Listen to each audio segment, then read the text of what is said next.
అందరికీ నమస్కారం. చాలామంది పల్లె వాతావరణం అమ్మ జోగులు లేదంటారే, పొద లాంటిది, అమ్మ ప్రేమ లాంటిది అంటారు విలేజ్లో ఉండేవాళ్ళు. నిజం, అది సత్యం.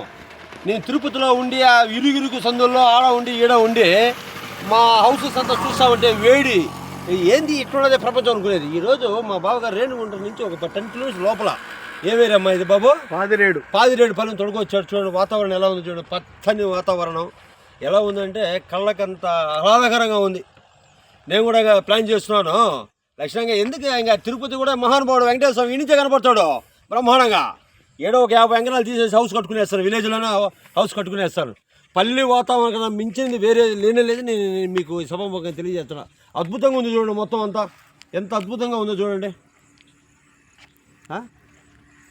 కుట్రా అర్థమైందా నేను చెప్పేది? పల్లె వాతావరణం మించింది లేదు.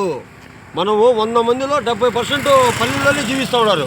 చాలామంది అంటే పల్లెల్లో ఉండలేమని.